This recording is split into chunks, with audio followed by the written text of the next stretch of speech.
Mga kapatid, magandang hapon sa inyo. Ako po si Dr. Kagaw. Si Atoran.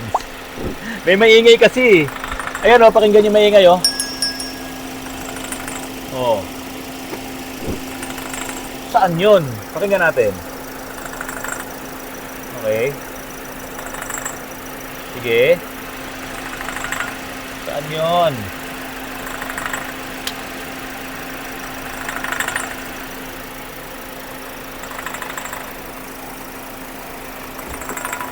Ito.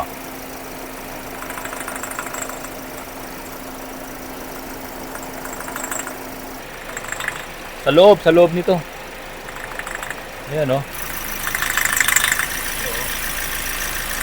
Linisin muna natin tong dalawang BBT. Ha? Nalinis na to? Okay, yung knock sensor. Hanapin mo rin yung knock sensor ha.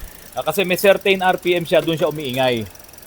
Ngayon pag walang load, hindi siya umiingay. Pero pag naka-aircon, may nag-load siya, umiingay siya. I-scan mo nga. I-scan mo. Tignan mo yung operation ng knock sensor. Okay mga kapatid, iwan muna natin yan. Ay ma'am. Ay sir, pakita mo sila ma'am. Naghihintay sila ng pyesa. Iwan muna natin yan. Dito muna tayo sa Suzuki Desire. Alam niyo mga kapatid, bihira lang ang gumagawa ng mga transmission na AGS. Yung automatic gear shift na transmission. Iilan-ilan lang po ang nakakagawa nito dahil komplikado din po kasi ito pong transmission po na ito. Itong transmission, itong Suzuki Desire po na ito na AGS, manual transmission na ginawang automated yung pag-apak ng clutch at pag-shift ng cambio. Pero tignan nyo, talagang manual siya. Ang pyesa niya, tignan nyo to, meron din siyang lining, meron din siyang release bearing. At ito po, yung kanyang pressure plate. Tignan nyo ang nangyari dito, mga kapatid. Halos mapudpud na itong lining. Oh, ayan halos masira na to. Tapos, ang kanyang pressure plate. Oh, ayan malalim na. Itong sasakyan, hindi pa naman ganun kaluma. So, pagka ganito, sa mga manual transmission, pag nagkakalas kami ng mga pyesa na katulad nito, ito yung kanyang release bearing. Ang sinasabi namin dun sa driver, clutch driver. Kasi hindi mo naman basta-basta masusunog ang lining or mapapanipis ng ganito kung marunong kang magmaneho ng manual transmission. Baka maya't maya, nakaapak yung paa mo sa traffic, hindi mo nilalagay sa neutral, ang haba ng traffic, nakaapak ka sa clutch, tapos naka-engage sa primera, talagang pagka medyo umangat ng konti yung yung paa mo doon sa pedal, sa clutch pedal, nagkikiskisan tong dalawang to. Yan, nagkikiskisan yan. Kasi umiikot itong pressure plate, nakatornilyo to sa flywheel. Dahil nga sa umiikot yan, tapos nakakambyo, nabibitawan mo na yung konti yung clutch. So, ang tendency, ayan, ganyan, humahaplos siya doon sa flywheel, saka dito sa pressure plate. Kaya ang mangyayari, hindi magtatagal ang lining mo, mapupudpud ka agad. Kaya nga kung minsan, nakakasunog pa ng lining. Lalo na kung karamihan yung mga babae, o hindi naman lahat, karamihan yung mga babae na ayaw na mamatayan pag umaarangkada sa mga manual transmission, pinapa-adjust nila yung kanilang clutch na medyo mataas. Pero pagka ganun, umi-slide po kasi yun. No, nakakapit itong lining dito sa pressure plate. Okay. So, in-explain ko po sa inyo yan kasi itong AGS, hindi paan ng tao ang umaapak sa clutch. At ang nagkakambyo sa kanya, electronic, yung motor. Doon sa 1, 2, 3, 4 na kambyo. Pero yung pag-apak ng clutch, ang gumagana po doon ay yung actuator, itong mga pyesa na to, at ito pong accumulator.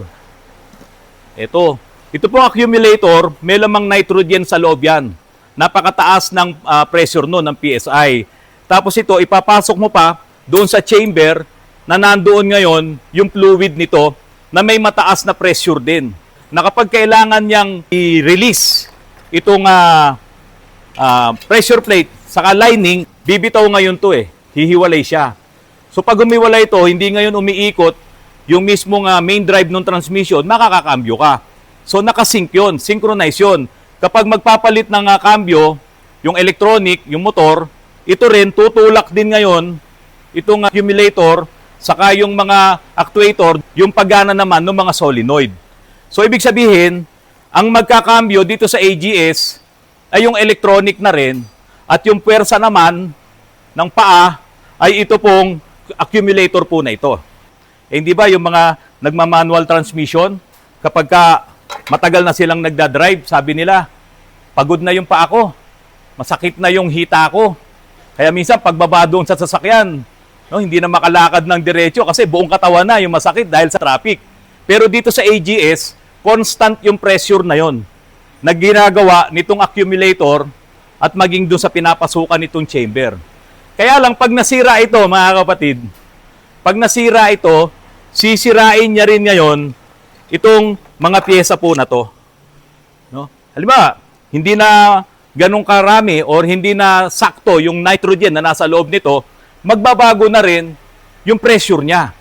Magbabago na rin yung diin dito sa pressure plate. So every time na kumakambyo, nagkakaroon ng slide. Nagkakaroon ng kiskisan dito sa loob. Kaya po ang nangyari dito, nasira talaga yung mga pyesa na to. So yan po ang AGS. Ngayon, napaka-importante din po mga kapatid, kung kayo ay naka-AGS, automatic gear shift na transmission, dapat lagi nyong mini-maintain yung oil po niyan, yung fluid niyan, doon sa mismong transmission. Dahil kapag dumami na yung fluid, yung oil sa loob ng transmission na yon, sisirain naman niya itong mga pyesa na to. Kasi sa loob ng actuator, no, may mga ano rin siya ito, yung mga parang wheel cup po ito, ayan oh. Oh. Parang wheel cup siya. Na ito kasi yung humihila doon sa fork eh. Kaya ito parang kable oh. Siya yung humihila doon sa fork para kumambyo, no? Para rumilis yung clutch. Ngayon pag marumi ang fluid doon sa loob ng transmission, sisirain naman niya to. At kapag ka nasira yung mga o-ring, yung mga seals, itong mga wheel cup na yan, ang mangyayari, sisirain na rin talaga yung buong sistema ng transmission. Damay-damay na po itong mga pyesa po na to. So pagka nasiraan kayo ng AGS, pag bumili kayo ng clutch lining, isang set na po ito na mabibili nyo. Hindi po ito yung mabibili nyo sa auto supply na bibili lang kayo ng clutch lining, o kaya bibili lang kayo ng pressure plate. Isang set na po yan kapag bibilin. At ito na mga release bearing, kasama na rin po nating binibili yan. Ayan. So ito po yung kanyang release bearing. So yung mga ipinalit po namin na pyesa dito sa Suzuki Desire po na to, lahat yon ay brand new. Medyo mahal din po ang magagastos. Around mga less than 30,000 pesos itong pyesa na to. Kaya kung masisiraan kayo ng AGS, medyo yun na yung ire-ready yung pera kapag magpapagawa po kayo ng mga transmission, ng mga AGS po ng mga Suzuki. Accumulator, tapos itong set po nitong clutch, kasama itong release bearing, hindi naman pwede talaga magpapalit kayo, lining lang. So lahat po yan pinapalitan. At hindi naman basta-basta masisira itong mga pyesa na to kung hindi rin magluluko yung accumulator. At lagi nyo pong tatandaan, kapag kayo po naka-AGS, i-maintain nyo po yung transmission fluid niyan. Napaka-importante.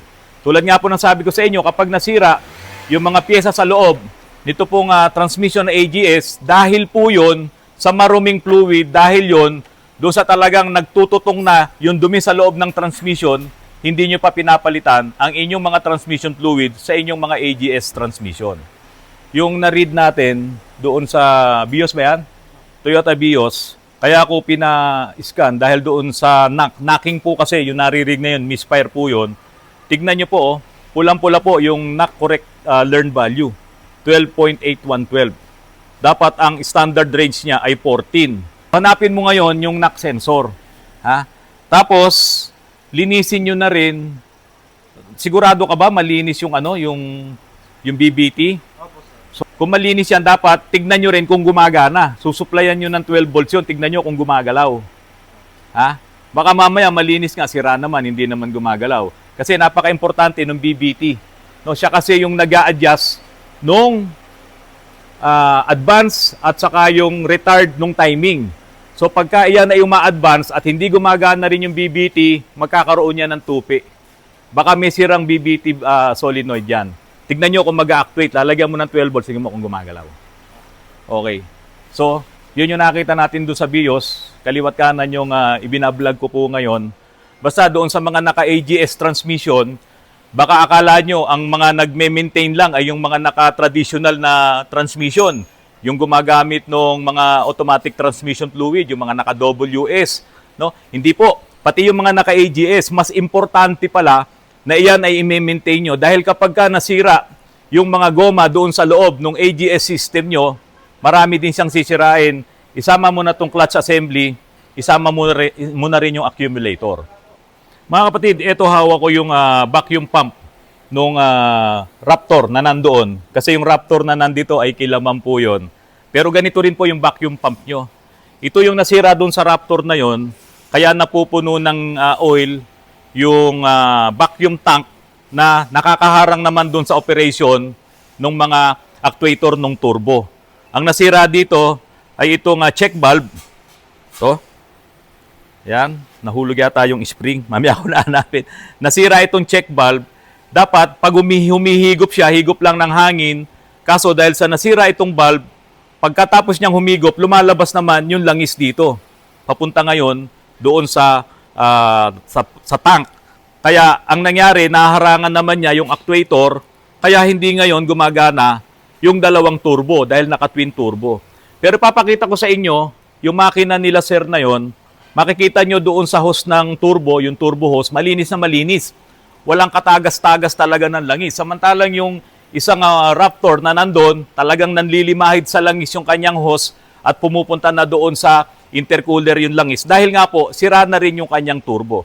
Ito po, tingnan nyo po yung sasakyan po nila sir. Tingnan nyo po yung makina nito, walang tagasan langis.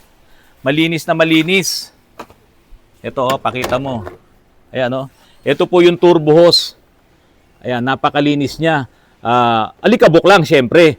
Pero wala tayong makikitang langis dito at langis dun sa baba. Samantalang, yung nandoon po na Raptor, na Ford, ipinakita ko na sa ilang vlogs ko, talagang nanlilimahid nga sa langis kasi yung engine oil ay lumalabas na doon mismo sa bibig ng turbo, doon sa bungangaan ng turbo. Kaya kahit na ayusin natin itong pump na to at mawala na yung pagre-release niya ng oil, no? Dito po, dito nire-release 'yun, no? Ito yung dalawang actuator na to ng turbo. Tapos yung mga hose na to ay papunta na dito sa pump. Yung pump kasi nandoon sa likod ng makina eh. Kaya po kung nakita nyo sa nakaraang vlog ko, yung Raptor na yon ay wala na yung mga pyesa na to, pati yung wiper, tinanggal namin lahat. Kasi hindi mo makukuha itong pump na to kung hindi mo aalisin lahat yung pyesa na yan. Yung mga parts na yan. Kaya yung po talaga nakakalas lahat. Para lang makuha namin to at ito nga rin pong isang pyesa na to. Sandali lang, kukunin ko yung nasirang pyesa nito ha. Ito po mga kapatid yung tank, no? Yung vacuum tank, nakatulad din po nito. Ayan. Tignan nyo ito, punong-puno ito ng langis. Hanggang ngayon nga may tumutulo pa dito kasi napuno ito ng langis dahil nga itong valve, no? Itong check valve na to, dapat ang trabaho lang niya ay higop. Pagka nawala na yung paghigop niya, yung pag-vacuum niya, sasara siya para hindi lumabas yung langis. Kaya nga check valve. Kaso nasira yung check valve na to, damay na rin ngayon itong pump. Kaya tignan nyo po, ito basang-basa ng langis. Eh dito wala, kita nyo, tintuyo. Ayun, may tumutulo pa mga kapatid, tignan nyo. Di ba? Kasi punong-puno pa po ng langis. Ito pong loob po nung tank po na to. Ayan, hanggang dito. Tignan nyo. Kaya ito, hindi na rin po talaga to reliable. Kung bibili tayo ng bagong pump, bibili tayo ng mga bagong actuator, tapos gagamitin mo pa tong tank, baka sirain lang ulit niya yan. Ang mamahal ng pyesa na yan.